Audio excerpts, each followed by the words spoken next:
மிதுன ராசிக்கார அன்பர்களே, மிதுன ராசிக்கார அன்பர்கள் யாரை பார்த்தாலும் பணிந்து நடக்கக்கூடிய ஒரு அற்புதமான ராசி. யாரை பார்த்தாலும் ஈஸியாக இந்த ஆள் எப்படின்னு கெஸ் பண்ணிடுவாங்க. இந்த மிதுன ராசிக்காரர் அமைதியாக இருக்கிற மாதிரியே தெரியும், ஆனால் அத்தனை பேர்த்தையும் ஜட்ஜ் பண்ணுறதுல இவர் அளவுக்கு யாராலையுமே ஜட்ஜ் பண்ண முடியாது. ஈஸியாக இவர் எல்லாத்தையும் கணிச்சிருவார். ஒரு 10 பேர் முன்னாடி இருக்காங்க அப்படின்னா இவன் எதுக்காக நம்மக்கிட்ட பேசுகிறான், இவன் இப்படியாப்பட்டவன் தான் அப்படிங்கிறத மற்றவங்களோட அதிகமாக கணிக்கக்கூடிய திறன் கொண்டவங்க இந்த மிதுன ராசி. மிதுன ராசிக்காரர்களுக்கு கடவுளினுடைய அருள் பரிபூர்ணமாக இருக்குது அப்படிங்கிறது எல்லாருக்குமே தெரியும். இருந்தாலும் அதிக கஷ்டங்கள் படுறது மிதுன ராசி தான். காரணம் என்ன அப்படின்னா, இவரை வச்சு தான் கடவுள் டெமோவே பார்க்குற மாதிரி பண்ணுவாங்க. காரணம் என்ன அப்படின்னா, மிதுன ராசிக்காரர்களுக்கு முன்னோர்களினுடைய சாபங்கள் அதிகமாகவே இருந்திருக்கு. அவங்களுடைய முன்னோர்களுடைய கதைகள் எல்லாமே எடுத்து பார்த்திங்க அப்படின்னா, மிதுன ராசிக்காரர்களுக்கு மட்டும் நிறைய இங்கே குடும்ப சம்பந்தமான சின்ன சின்ன சிக்கல்கள் இருந்திருக்கும். உங்களுடைய ஜாதக ரீதியாகவும் நீங்கள் கேட்டு பார்க்கலாம். உங்களுடைய பெரியோர்கள் யாராவது இருந்தாங்க, பெற்றோர்கள் யாராவது இருந்தாங்க, தாத்தா பாட்டி யாராவது இருந்தாங்கன்னா அவங்ககிட்டையும் கேட்டு பாருங்கள். உங்களுடைய முன்னாடி இருக்கக்கூடிய முன்னோர்கள், உங்களுடைய 2 தலைமுறையோ 3 தலைமுறையோ முன்னாடிலாம் உங்களுடைய வம்சாவளியினர் அப்படின்னு சொல்லுவாங்க, பரம்பரை அப்படின்னு சொல்லுவாங்க. அந்த பரம்பரையில் ஏதாவது உங்களுக்கு சின்ன சின்ன இன்சிடென்ட் நடந்திருக்கா அப்படிங்கிறத செக் பண்ணி பாருங்கள். அதனுடைய விளைவாக உங்களுக்கு சின்ன சின்ன தடைகளோ அல்லது மாறுதல்களோ உங்களுக்கு ஏதோ ஒன்று ஏற்பட்டிருக்கும். உடனே குழந்தைகள் சம்மந்தப்பட்டது, இந்த மாதிரி ஏதோ ஒரு சம்மந்தப்பட்டது உங்களுக்கு நடந்திருக்கும். அதை கருத்தில் கொண்டு அதற்கு தகுந்தாற் போல் அதை சரி செய்வதற்காக சில ஜோதிடர்களையும் நீங்கள் அணுகியிருப்பீங்க, சில கோவில்களுக்கும் நீங்கள் போயிட்டு வந்திருப்பீங்க. அதே போல் வருடத்திற்கு ஒரு முறை கருப்பு கட்டணும் அப்படின்னு சொல்லுவாங்க, அதெல்லாம் நீங்கள் நிறைய பண்ணியிருப்பீங்க. இந்த மிதுன ராசிக்காரர்கள் இது எல்லாமே பண்ணாலும் அவங்களுக்கு ஒரு சாட்டிஸ்ஃபேக்ஷனான சில விஷயங்கள் இன்னும் கிடைச்சதில்லை அப்படின்னு தான் சொல்லணும். அவர்கள் எல்லாமே நான் சொல்லக்கூடிய விஷயத்தை நீங்கள் கண்டிப்பாக மைண்டில் வச்சுக்கோங்க. இந்த வீடியோவை முழுசாக பாருங்கள். பல தடைகளை நீக்குவதற்கும், பல குடும்ப சிக்கலிலிருந்து வெளிவருவதற்கும், பல பிரச்சனைகளிலிருந்து வெளிவருவதற்கும், அதே போல் கல்வி ரீதியான விஷயங்களில் முன்னேறுவதற்கும், தொழில் ரீதியான விஷயங்களில் முன்னேறுவதற்கும், மிகப்பெரிய வல்லுநர்களாக ஒரு இடத்தில் நீங்கள் வாழ்வதற்கும் ஒரு மிகப்பெரிய விஷயத்தை நம்ம சொல்ல போகிறோம். இது நீங்கள் லைஃப்பில் உங்களுக்கு கடவுள் இந்த ஆப்பர்ச்சுனிட்டி உங்களுக்கு கொடுத்துருக்காரு அப்படின்னு ஞாபகம் வச்சுக்கோங்க. இந்த மிதுன ராசிகள் எல்லாத்தையும் ஈஸியாக கணிச்சிடுவாங்க. ஆனால் ஒரு விஷயத்தில் இவங்க ஏமாந்தவங்க அப்படின்னு சொல்லலாம். இவங்களை ஈஸியாக எல்லோரும் ஏமாற்றிடுவாங்க. எதை காட்டி உங்களை ஏமாற்ற முடியும்? ஆசையை காட்டி இல்லை, உங்களுக்கு மேலே பாசத்தை காட்டி உங்களை ஈஸியாக ஏமாற்ற முடியும். பாசத்திற்கு அடிப்பணிந்தவர்கள் இந்த மிதுன ராசிக்காரர்கள். பாசத்தினாலே பல விஷயங்கள் நீங்கள் இழந்தவங்க. ஸோ அதனால் பாச விஷயத்தில் கொஞ்சம் கண்ட்ரோலாகவும் கரெக்டாக இருந்துட்டீங்க அப்படின்னா உங்களை யாராலையும் ஏமாற்ற முடியாது. என்ன தான் நீங்கள் கண்ட்ரோலாகவும் கரெக்டாக இருந்தீங்க அப்படின்னாலும் மனது ரீதியான விஷயங்களில் ஒவ்வொரு விஷயத்தில் நீங்கள் கொஞ்சம் அப்படியே டவுன்ஃபாலாக தான் இருப்பீங்க. இந்த ராசிக்காரர்கள் எப்பொழுதுமே தொழில் ரீதியான விஷயங்களில் ஒரு மிகப்பெரிய ஒரு சாட்டிஸ்ஃபேக்ஷனான தொழில் ஒரு பண்ணும் அப்படிங்கிறதுக்காக எல்லாமே பண்ணுவார். இவர் என்ன தான் தொழில் ரீதியான விஷயங்களில் டாப் மோஸ்ட் சில விஷயங்களை நீங்கள் செஞ்சாலும் இவருக்கு விபூதி அடிக்கிறதுக்குனே பின்னாடி யாராவது ஒருத்தன் சுற்றிட்டு இருப்பான். ஒரு தொழிலில் நீங்கள் வேலை பார்க்குறீங்க அப்படின்னா வேலை பார்க்கக்கூடிய இடத்துல உங்களுக்கு எதிரிகள் உங்களுக்கு அதிகமாகவே இருப்பாங்க. கூடவே நண்பன் போல் இருப்பான், அவன் தான் உங்களுடைய முன்னேற்றத்தை தடுக்கணும்னு இருந்திருப்பான். அதே போல் நீங்கள் கல்வி சம்மந்தப்பட்ட விஷயத்தில் இருக்கீங்க அப்படின்னா கல்வியில் உங்கள் கூட இருக்கக்கூடிய நண்பன் உங்களை வேறு பக்கம் டைவெர்ட் பண்ணி அவனுடைய முன்னேற்றத்துக்காகவே பார்த்துட்ருப்பான். தொழில் சம்மந்தப்பட்ட விஷயத்தில் உங்கள் கூட வேலை செய்கிறவங்களே, அதாவது நீங்கள் ஒரு ஓனராக இருக்கீங்க இல்லை தொழில் செஞ்சுருக்கீங்க அப்படின்னா உங்கள் கூட வேலை செய்கிறவங்களே உங்களுக்கு சின்ன சின்ன விஷயத்தில் டென்ஷன் பண்ணிவிட்டு ஒரு மிகப்பெரிய முன்னேற்றத்தை தடுக்கிற மாதிரி உங்களுக்கு தோணியிருக்கும். தடுக்க மாட்டாங்க, ஆனால் அவங்க முயற்சி செய்தால் இன்னும் நீங்கள் மேலே வரலாம், ஆனால் அந்தளவுக்கு எங்கேயும் ஸ்டெப் எடுக்க மாட்டாங்க.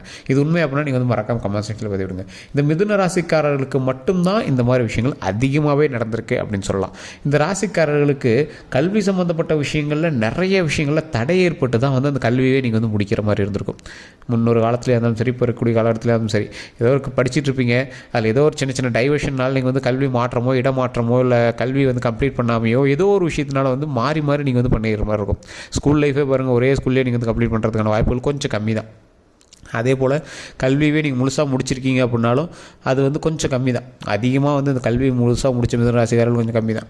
இருந்தாலும் நல்ல ஒரு முன்னேற்றம் இருக்கக்கூடிய, ஒரு முன்னாடி இருக்கக்கூடிய ஒரு வழிகாட்டுதலின் பேரில் முன்னேற்றம் இருக்கக்கூடிய ஒரு நபராக தான் நீ இருந்திருப்பீங்க.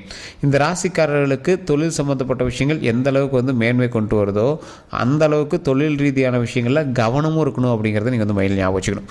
கவனமாக இருக்கக்கூடிய ராசிக்காரர்களில் இந்த ராசிக்காரர்கள் 2026 முதன்மையில் இருக்கீங்க. கவனமாக இருக்கணும். எதில் சார் கவனமாக இருக்கணும்? தொழிலில் நீங்கள் கண்டிப்பாக கவனமாக இருந்தே ஆகணும். கல்வியில் கவனமாக இருந்தே ஆகணும். வேறு ஒருவர் மீது நீங்கள் காட்டக்கூடிய அன்பிலும் பாசத்திலும் நீங்கள் கவனமாக இருந்தே ஆக வேண்டும் என்ற காலகட்டம். வேறொருவர் மீது காட்டக்கூடிய அன்பு பாசனம் எது? யாராவது உங்களுக்கு நீங்கள் ஆணாக இருந்தீங்க அப்படின்னா பெண் மேலே காட்டக்கூடிய பாசமும், பெண்ணாக இருந்தீங்க அப்படின்னா ஆண் மேலே காட்டக்கூடிய பாசமும், இருபாலரினுடைய பாசமும், முறை சம்பந்தப்பட்ட பாசங்களாக இருந்தால் மிகவும் நல்லது.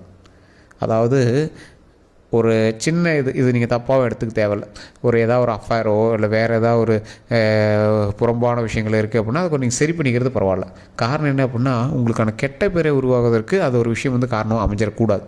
ஸோ அதனால் அந்த மாதிரி விஷயத்தை இந்த ராசிக்காரர்கள் தற்போதைய நிலைமையில் கொஞ்சம் கவனமாக இருக்கணும். 2027 அது ரொம்பவே நீங்கள் கவனமாக இருக்கணும். சார் தெரியாமல் ஃபோன் பண்ணிடுறது சார், மெசேஜ் பண்ணிடுறது சார், அது தப்பாகிடுச்சு சார் ஃபேமிலிக்குள்ளே, அதெல்லாம் நீங்கள் இந்த டைமில் நீங்கள் ஸ்டாப்பே பண்ணிடணும். ஸோ உங்களுக்கு குடும்ப சம்மந்தப்பட்ட விஷயங்கள ரொம்ப கவனமாக இருக்கணும் அப்படிங்கிற ஒரு காலகட்டம். அப்படிங்கிறதுனால ரொம்ப ரொம்ப ரொம்ப ரொம்ப எச்சரிக்கையாக இருங்க. அதே போல் உங்களது வாகனத்தை வேறு ஒருவரிடம் கொடுப்பது, வேறு ஒருவருடைய வாகனத்தை நீங்கள் ஓட்டுவது, அதே போல் அரசுக்கு புறம்பாக செயல்படுவது, இந்த மாதிரி விஷயத்தில் நீங்கள் ரொம்ப கவனமாக இருக்கணும்.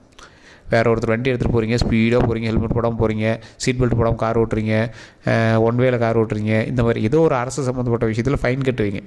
ஸோ அந்த அரசு சம்மந்தப்பட்ட விஷயத்தில் ஃபைன் கட்டுறது சின்னதாக ஏதோ ஒரு ஹெல்மெட் போடாது அந்த மாதிரி ஏதாவது நீங்கள் ஃபைன் கட்டிங்கன்னா கூட ஓகே தான். ஹெல்மெட் போடாத சின்ன விஷயம் இல்லை, அதுதான் மிகப்பெரிய விஷயம். ஸோ இந்த மாதிரி ஏதோ ஒன் வேல போகிறீங்க அதுக்கெலாம் ஃபைன் கட்டுறீங்க அப்படின்னா அதெல்லாம் ஓகே தான்.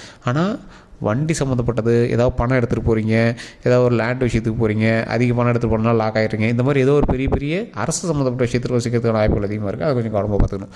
டாக்குமெண்ட் சம்மந்தப்பட்ட விஷயங்கள், அரசு சம்மந்தப்பட்ட விஷயங்கள் இது இணைஞ்சிருது. டாக்குமெண்ட் சம்மந்தப்பட்ட விஷயங்கள் போய் ஆதார்லையாவது பிழை திருத்தம் பண்ணுவீங்க, ஓட்டர் ஐடியிலையாவது பிழை திருத்தம் பண்ணுவீங்க, எல்லாம் ரேஷன் கார்டுலையாவது ஆள் சேர்த்துவீங்க. இந்த மாதிரி உங்களுடைய டாக்குமெண்ட் சம்மந்தப்பட்ட விஷயத்தில் ஏதோ ஒரு திருத்தங்கள் செய்யக்கூடிய ஒரு காலகட்டமாக இந்த காலகட்டம் உங்களுக்கு அமையுது. மிதுன ராசிக்காரர்களுக்கு தொழில் ரீதியான நன்மைகள் பல விஷயங்கள் இருக்குதுங்க. ஆனால் அந்த தொழில் ரீதியான நன்மைகளில் நீங்கள் மட்டும் இருந்தீங்க அப்படின்னா ஓகே அப்படின்னு சொல்லலாம். உங்கள் தொழிலில் மற்றவர்களும் ஈடுபடுறாங்க. இந்த தொழில் எப்பயுமே ஒரு சார்ந்து இருக்காது. நீங்கள் பண்ணக்கூடிய தொழில் எப்பவுமே ஒருத்தர் சார்ந்து இருக்காது. நீங்கள் மட்டும் கல்லால் உட்காந்துட்டு நீங்கள் மட்டும் வேலையை பார்த்துக்கலாம் அப்படிங்கிற மாதிரிலாம் இருக்கவே இருக்காது. அதில் ஒரு 4-5 நபராவது ஈடுபட்டே ஆகணும் அப்படிங்கிற ஒரு காலகட்டம். ஸோ அதனால் அவங்களுடைய தசாபுத்தியின் பால் உங்களை கொஞ்சம் கொஞ்சம் அப்படியே மூவ் பண்ணும். உங்களுடைய தசாபுத்திக்கு நீங்கள் மட்டும் செய்யக்கூடிய விஷயங்கள் கம்மி தான். உங்களுக்கு எதிர்க்க இருக்கக்கூடியவர்கள் உங்களோடு சேர்ந்து பணியாற்றும் போது அதற்கான முன்ன பின்ன இருக்கக்கூடிய சில விஷயங்களை அதிகமாக நடத்துவாங்க. அப்படிங்கிறத இந்த விஷயத்தில் நீங்கள் கவனமாக எடுத்துக்கணும். இந்த ராசிக்காரர்களுக்கு முதன்மையான ஒரு விஷயம் என்ன அப்படின்னா, தொழில் செய்யக்கூடிய இடத்துல ஒரு பெருமாளினுடைய புகைப்படம் வைத்து அந்த இடத்துல நீங்கள் வழிபட்டீங்க அப்படின்னா மிகப்பெரிய நல்லது. அந்த பெருமாளினுடைய புகைப்படம் எந்த அளவுக்கு இருக்கணும் அப்படின்னா, தனியாக இருக்கக்கூடிய பெருமாள், அதாவது லக்ஷ்மி தேவியோடு இருக்கக்கூடிய பெருமாள் நிறைய பேர் வச்சு கும்பிடுவாங்க. ராஜ அலங்காரத்தில் தனியாகவே பெருமாள் தெரிகிற மாதிரி ஒன்று வச்சுருப்பாங்க. லக்ஷ்மி தேவியோட புகைப்படம் தனியாக வச்சு கும்பிடலாம். ராஜ அலங்காரத்தில் கூடிய பெருமாளுடைய புகைப்படம் தனியாக வச்சு கும்பிடலாம். ஸோ இது நீங்கள் வச்சு கும்பிட்டீங்க அப்படின்னா ரொம்ப ரொம்ப நல்லது. அதுலேயும் ராஜ அலங்காரத்தில் இருக்க வைர கிரீடத்தோடு அருமையாக இருப்பார். ஸோ அந்த பெருமாளை வச்சு கும்பிட்டீங்க அப்படின்னா ரொம்ப நல்லது. காலையில் ஒரு சொம்பு தண்ணி வச்சு உங்களுடைய வேலை செய்யக்கூடிய இடத்துல ஒரு சொம்பு தண்ணி ப்ளஸ் அந்த கடவுளை வழிபடுறதை வச்சு நீங்கள் போட்டு ஆட்டோமேட்டிக்காக வணங்க. அதில் மிகப்பெரிய நன்மை உண்டு. அதில் என்ன ஒரு ப்ளஸ்ஸு அப்படின்னா, இந்த பெருமாளை வணங்குபவர்கள் அடிக்கடி நீங்கள் சனிக்கிழமான பெருமாள் கோயிலுக்கு போயிட்டு வந்தீங்க அப்படின்னா நல்லது. பெருமாள் கோயில் எந்த கோயிலாக இருந்தாலும் சரி, பெருமாள் கோயிலுக்கு போயிட்டு வரணும். போயிட்டு பெருமாள் கோயிலில் உட்காந்துட்டு வரக்கூடாது. லக்ஷ்மி தேவி கூட இருக்கக்கூடிய இடம். ஸோ அதனால் என்ன பண்ணோம், லக்ஷ்மி தேவி வழிபடுறவங்க சிவன் கோயிலுக்கு போனால் நீங்கள் உட்காந்துட்டு வரலாம். பெருமாள் கோயிலுக்கு போனீங்கன்னா படப்பண்ணு வீட்டுக்கு வந்துடணும். நடுவில் கடைக்கு போய்ட்டு வருது இல்லை வேறு எங்கேயாவது போய்ட்டு வருது அந்த மாதிரி விஷயங்கள்லாம் இருக்கக்கூடாது. பெருமாள் கோயிலுக்கு போனீங்க அப்படின்னா பெருமாள் கோயிலுக்கு உட்காந்துட்டு வரதும் இருக்கக்கூடாது. பெருமாள் கோயிலுக்கு போனால் ஆட்டோமேட்டிக்காக சாமி மட்டும் வீட்டுக்கு வரதான் இருக்கணும். லக்ஷ்மி தேவி கூட இருக்கக்கூடிய இடத்துல உட்காந்துடக்கூடாது. நாம் லக்ஷ்மி தேவி வீட்டுக்கு கூட்டு உட்கார வச்சுக்கணும். ஸோ அதனால் அதை நீங்கள் மைண்டில் நல்லா ஞாபகம் வச்சுக்கோங்க. இது நிறைய பேர் தெரியறதில்ல. சிவன் கோயிலுக்கு போனாலும் அங்கே உட்காந்துடலாம், பெருமாள் கோயிலுக்கு போனால் அங்கே உட்காந்துட்டு வரக்கூடாது. ஸோ பெருமாள் வழிபாடு பண்ணிவிட்டு உங்களுடைய குலதெய்வத்தை மறக்காமல் நீங்கள் வழிபாடு பண்ணுங்கள். குலதெய்வம் தான் உங்களை முன்னேற்றுவதற்கு முதல் படிக்கட்டு. ஸோ குலதெய்வம் வழிவிட்டால் தான் எல்லா தெய்வங்களும் அருள் புரியும். ஸோ குலதெய்வ வழிபாடு கண்டிப்பாக பண்ணுங்கள். திருமணம் ஆகாத மிதுன ராசிக்காரர்கள் கண்டிப்பாக நான் சொல்லுவதை கண்டிப்பாக வியாழக்கிழமைகளை கண்டிப்பாக ட்ரை பண்ணுங்கள். தடைகளை நீக்குவதற்கு தட்சிணாமூர்த்தி வழிபாடு ரொம்பவே பெருசு. குழந்தைகள் இல்லாதவங்களுக்கும் சரி, அதே மாதிரி திருமணம் ஆகாதவங்களுக்கும் சரி, தட்சிணாமூர்த்தி வழிபாடு வியாழக்கிழமை தட்சிணாமூர்த்தி கொண்டக்கடலை மாலை போட்டு வழிபட்டீங்க அப்படின்னா மிகப்பெரிய சந்தோஷம், மிகப்பெரிய நன்மை நடக்கும். அதை நீங்கள் கண்டிப்பாக ட்ரை பண்ணி பாருங்கள். கொண்டக்கடலை வழிபாடு, தட்சிணாமூர்த்திக்கு செய்யக்கூடிய வழிபாடு, தட்சிணாமூர்த்தி வழிபாடு. ஸோ இதுதான். 2 நெய் விளக்கு வைக்கிறீங்க, தட்சிணாமூர்த்தி வழிபடுறீங்க, கொண்டக்கடலை மாலையோ இல்லை கொண்டக்கடலை வச்சு வழிபடுறீங்க. அங்கே இருக்கக்கூடிய ஒரு 10 பேருக்கு கொண்டக்கடலையோ அல்லது பொங்கலோ ஏதோ ஒன்று அங்கே இருக்கக்கூடிய 10 பேர் கொடுக்குறீங்க. அதனால் அவங்க வயிறு குளிர்றாங்க, உங்களுடைய மனம் குளிருது, இறைவனுடைய மனம் குளிருது, உங்களுக்கு நன்மை பிறக்குது, நமக்கு நன்மை பிறக்குது. ஸோ இதுதான் அங்கே நடக்கக்கூடிய ஒரு பெரிய விஷயம். நீங்கள் பெரிய பெரிய பரிகாரம்லாம் பண்ணலாம் அவசியம் கிடையாது. நிறைய பேர் தசாபுத்தியெல்லாம் செக் பண்ணிவிட்டு பார்த்துட்டு இருப்பீங்க. சரி, தசாபுத்தியின் பால் எப்படி நடக்கும், அதை நம்ம எப்படி செக் பண்ணுறது? ஏன்னா இப்போ நம்ம சொல்கிறது பொது பலம் தான். தசாபுத்தியை வச்சு எப்படி கணிக்கிறது அப்படின்னு கேட்குறவங்களுக்கு இந்த வீடியோவில் ஒரு முக்கியமான விஷயத்தை நான் சொல்கிறேன், நோட் பண்ணிக்கோங்க. சார் உங்களுடைய ஜாதகத்தை செக் பண்ணிக்கோங்க, லோக்கலில் இருக்கக்கூடிய ஜோதிடர்கிட்டே கொடுங்க. தசாபுத்தி எங்கே இருக்குது, உங்களுக்கு மாந்தி எப்படி இருக்குது எல்லாமே கேளுங்க. இல்லை சார் அங்கே சரியான ஒரு இது கிடைக்கல அப்படின்னா டிஸ்கிரிப்ஷனில் நம்பர் இருக்குது, பிரபல ஜோதிடருடைய நம்பர் தான் கொடுத்துருக்கோம். அதே மாதிரி ஸ்க்ரீன்லேயும் பார்த்தீங்கன்னா நம்பர் ஓடிட்டுருக்கு, அந்த நம்பருக்கு நீங்கள் வந்து ஃபோன் பண்ணி பேசி தெரிஞ்சுக்கலாம். வேறு எந்த ஒரு கருத்துக்களாக இருந்தாலும் மறக்காமல் கமெண்ட் செக்ஷனில் பதிவிடுங்க. தயவுசெய்து அந்த நம்பருக்கு ஃபோன் பண்ணுங்கள். பிஸியாக இருந்தது அப்படின்னா கொஞ்சம் வெயிட் பண்ணுங்கள். நிறையா பேர் வந்து சார் ஃபோன் பண்ணால் பிஸியாக இருக்குது, எடுக்க முடியல, எடுக்க மாட்டேங்கிறாங்க, அதுங்கிறீங்க. கொஞ்சம் வெயிட் பண்ணிங்கன்னா கண்டிப்பாக வந்து உங்களுக்கு ரிப்ளை பண்ணுவாங்க. வெளிநாட்டு மக்களும் வாட்ஸ்அப் மூலமாக நீங்கள் வந்து பேசி தெரிஞ்சுக்கலாம். வேறு ஏதாவது கருத்துக்கள் இருந்தால் மறக்காமல் கால் பண்ணி கேட்டு தெரிஞ்சுக்கோங்க. நன்றி நண்பர்களே.